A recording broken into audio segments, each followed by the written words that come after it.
Assalamualaikum warahmatullahi wabarakatuh.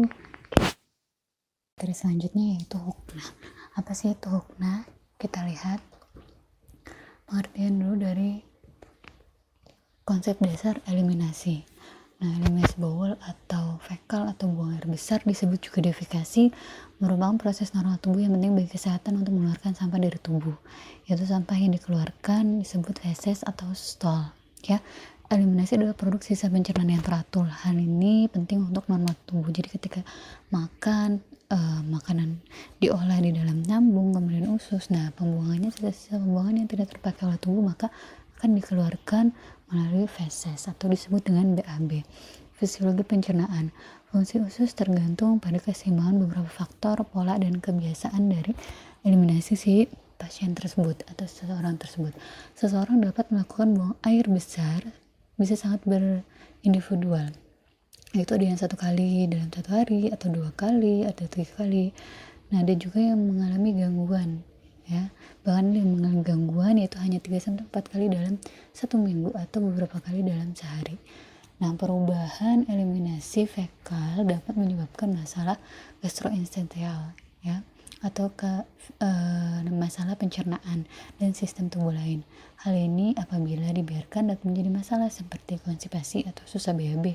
Fecal infection ketika sudah konstipasi tidak dapat diatasi maka si feses tersebut tertahan dan menjadi keras di dalam usus. Kemudian hemoroid, ya, ketika susah BAB bagian anus ada yang membesar disebut dengan hemoroid. Kita bahas dulu tentang saluran pencernaan. Terdiri dari 2 bagian, yaitu bagian atas terdiri dari mulut, esofagus, dan lambung, dan di bagian bawah terdiri dari usus halus dan usus besar. Yang pertama adalah bagian atas, terdiri dari mulut, esofagus, dan lambung. Jadi makanan masuk ke dalam mulut kita dicerna secara mekanik, ya, di bagian mulut dengan saluran saliva atau saluran atau liur kita dicerna. Itu ada secara kimiawinya dengan membantu gigi untuk mengunyah dan memecah makanan.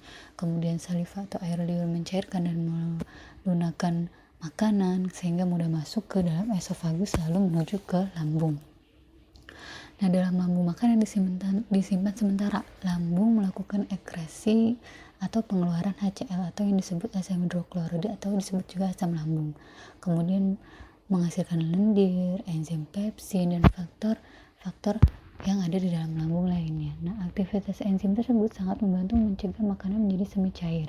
Dari tadinya padat, sudah dikunyah, dibelah-belah oleh gigi kita, maka akan menjadi masuk ke dalam esofagus, masuk ke lambung, nah akan menjadi semi cair dibantu dengan asam lambung, lendir, dan enzim-enzim yang terdapat di lambung. Kemudian nanti akan didorong ke usus halus dulu, ya, ke dalam usus halus. Selanjutnya saluran gastrointestinal bagian bawah meliputi usus halus terdiri dari duodenum, jejunum, dan ileum dengan diameter 2,5 cm dan panjang 6 meter. Jadi panjangnya usus halus itu adalah 6 meter. Nah, kebanyakan nutrisi dan elektrolit itu diabsorpsi atau diserap di duodenum dan jejunum. Sedangkan di bagian ileumnya itu mengabsorpsi vitamin, zat besi, dan garam empedu. Nah, usus besar panjangnya sekitar 1,5 meter, lebih pendek daripada usus kecil. Organ utama dalam eliminasi BAB fekal terdiri dari cecum, kolon, dan rektum. Nah, kolon ini fungsinya adalah mengabsorpsi air, nutrisi, elektrolit, proteksi, kemudian sekresi, dan eliminasi. Sedangkan perubahan fungsi kolon bisa menyebabkan adanya diare. Misalnya pada orang yang makan makanan pedas, ya, ketika di bagian kolon dia akan bisa diare karena tadi pedas tadi itu kan panas sifatnya, ya kan. Sedangkan kalau panas ke bagian ususnya nanti akan bisa mencairkan si BAB tersebut. Kemudian gerakan peristaltik 3-4 kali per hari dan paling kuat setelah makan. Gerakan peristaltik ini adalah gerakan mendorong usus. Kemudian ada rektum, bagian akhir daripada saluran pencernaan, panjangnya pada bayi 2,5 cm, pada anak 7,5-10 dan dewasa 15-20. Rektum tidak berisi feses sampai defekasi, artinya kalau defekasi ada keinginan BAB. Jadi awalnya ditahan dulu oleh usus besar, kemudian ketika ingin BAB maka si feses tadi masuk ke dalam rektum. Kemudian gas yang dihasilkan dalam proses pencernaan normalnya 400-700 ml per 24 jam, kemudian terdiri atas 75% dan 25% padat.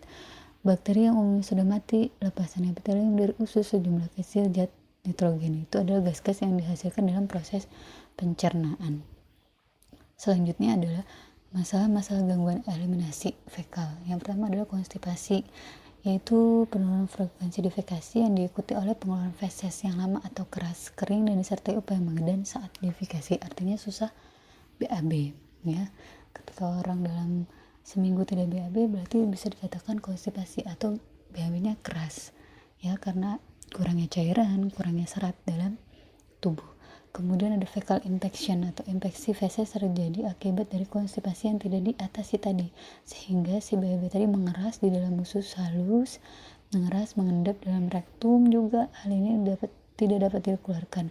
Feses yang keras di kolon dan lipatan sigmoid yang diakibatkan oleh retensi dan akumulasi material feses yang berkepanjangan. Artinya konstipasi yang tidak diatasi maka akan terjadi fecal infection. Kemudian diare, yaitu meningkatnya frekuensi buang air besar dan pengeluaran feses yang cair dan tidak terbentuk. Ya, akibatnya tadi misalnya bakteri atau makanan terlalu pedas, ya, bakteri tersebut menyerap air lebih banyak sehingga diare pun terjadi, jadi fesesnya lebih encer. Kemudian inkontinensia feses, yaitu hilangnya kemampuan otot untuk mengontrol pengeluaran. Jadi seperti kayak odol ya, biasanya pada orang yang sudah lanjut usia, jadi fesesnya, urinnya gitu sudah tidak terkontrol, ya.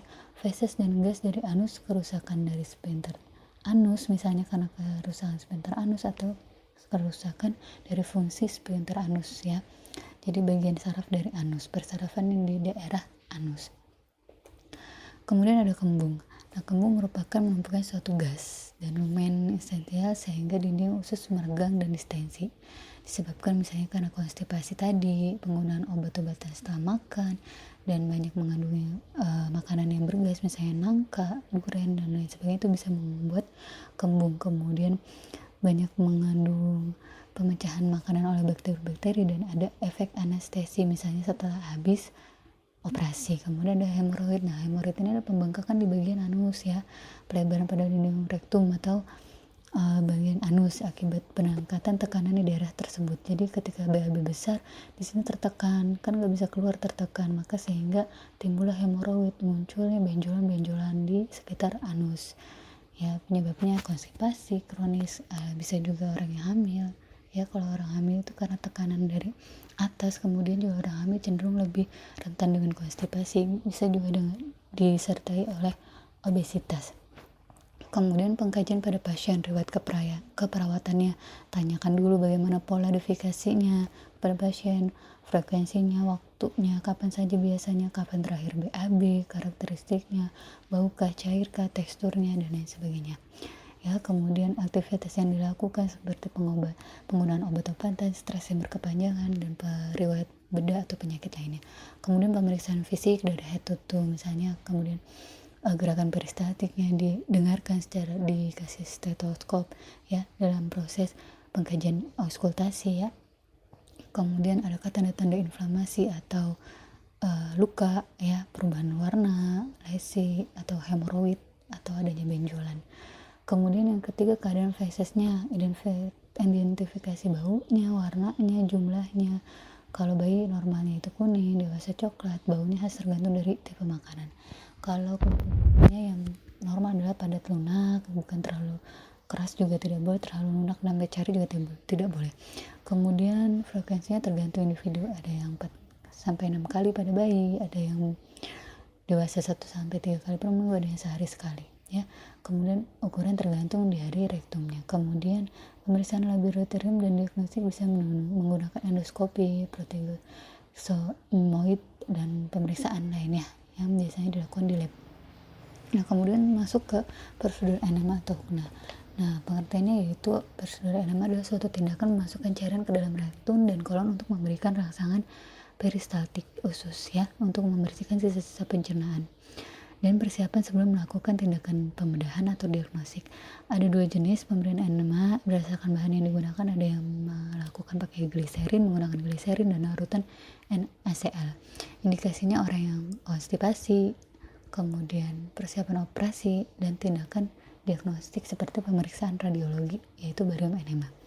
Kemudian ada kontraindikasinya, yaitu misalnya ada hemoroid, itu lebih susah kita untuk memasukkannya karena ada tahanan benjolan. Kemudian ada neoplasma kolon atau rektum, atau seperti ke arah kanker kolon atau anus. Tujuannya itu untuk meningkatkan defekasi dengan merangsang peristaltik usus. Yang kedua, untuk melunakkan feses yang tadinya keras, maka harus dilunakkan sehingga bisa kosong dari rektum dan kolon bagian bawah. Kemudian macam-macam hokna, ada rendah, tinggi, dan gliserin. Kalau rendah, cairan hangat ke dalam memasukkan cairan hangat ke dalam kolon descendens melalui anus, ya. Kemudian hokna tinggi memasukkan cairan hangat sampai ke dalam kolon ascendens atau lebih dalam lagi, ke usus lebih dalam lagi, melalui anus juga, ya.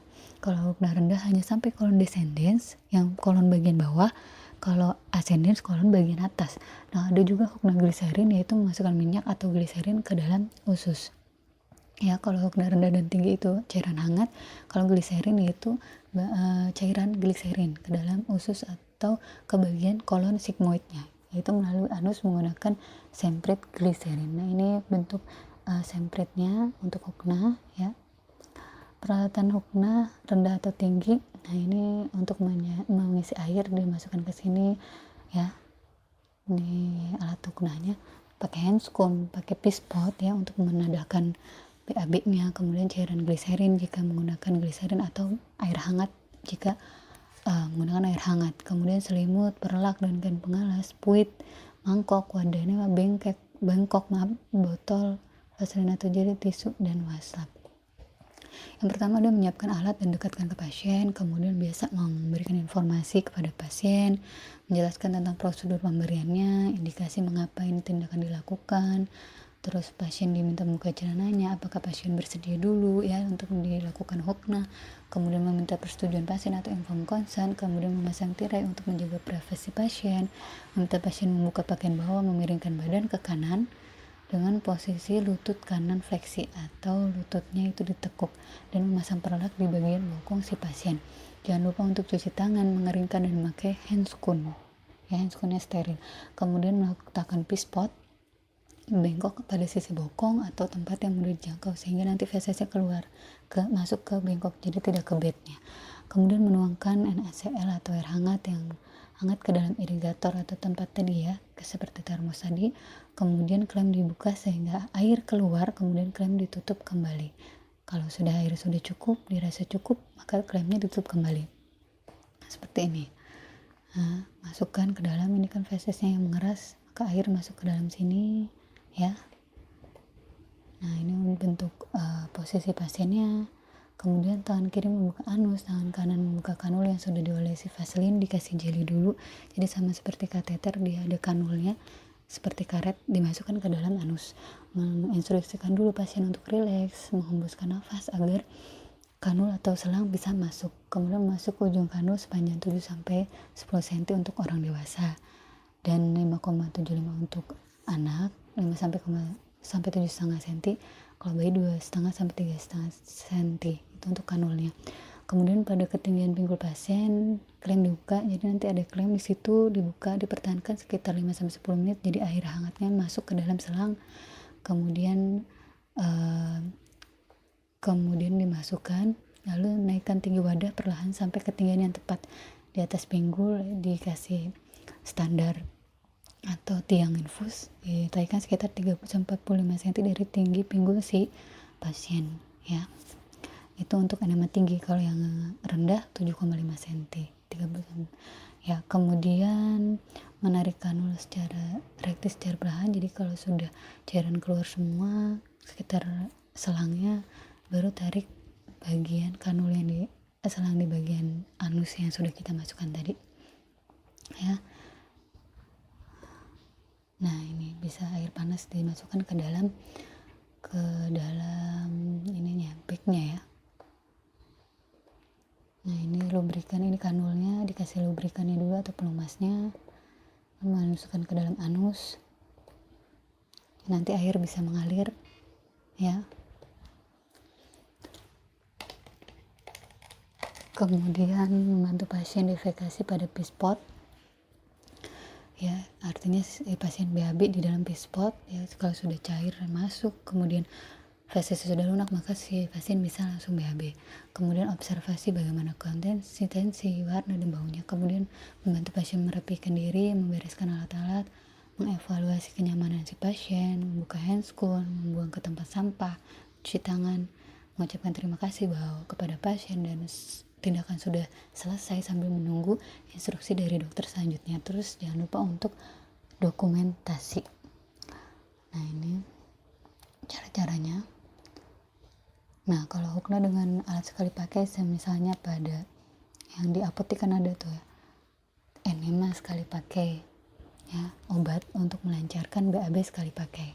Nah persiapan alatnya enema sekali pakai, sarung tangan, handscoon, terus kemudian jeli, perlak, pengalas, selimut mandi, tisu toilet, pispot, baskom, sabun, wastaf, dan handuk. Hampir sama dengan hukna tinggi dan rendah tadi. Langkah kerja sama, menjelaskan kabar pasien, kemudian menanyakan persetujuan pasien atau inform consent, kemudian menjaga privasi, kemudian mengatur posisi pasien, mengganti selimut pasien ya dengan selimut mandi, membuka bagian bawah, jangan lupa untuk menjaga privasi dulu, tutup skreremnya, kemudian meletakkan perlak dan pengalas di bawah bokong, meletakkan pispot, memakai sarung tangan kita, kemudian melepaskan tutup cap dari plastik dari ujung kanul dari obat yang sekali pakai tersebut ya, kemudian membuka bokong hingga anus terlihat, instruksikan pasien agar rileks, baru kita memasukkan bagian kanul secara perlahan, kemudian menginstruksikan pasien untuk tidak menahan masuknya kanul tersebut, jadi agar tidak tertahan. Kalau tertahan itu bisa keluar lagi. Kemudian menghembuskan nafas perlahan dan peras di botol enemanya itu yang sekali pakai ya, BAB itu dipencet, nah sampai semua larutannya masuk ke dalam anus rektum. Kemudian memegang pangkal dari kanul, mencabut secara perlahan, kemudian berikan tisu di bagian sekitar anusnya, kemudian membantu pasien untuk ke toilet atau memasang pispot di bawahnya jika pasiennya tidak bisa turun dari tempat tidur. Kemudian membersihkan anus kembali, kemudian membuka sarung tangan atau handscoon. Nah beginilah caranya. Ini kan kanulnya nih, ini kanul, ini pencetannya nih. Kalau yang sekali pakai gitu kan ada di apotek, nah dipencet aja, masukkan anus ke anus pasien. Nah posisi pasien bagusnya seperti ini ya, atau lututnya ditekuk sama seperti tadi hukna tinggi dan rendah. Ini hampir sama. Ini untuk kalau pemakaian sendiri bisa seperti itu, atau bisa jongkok ya di kloset atau di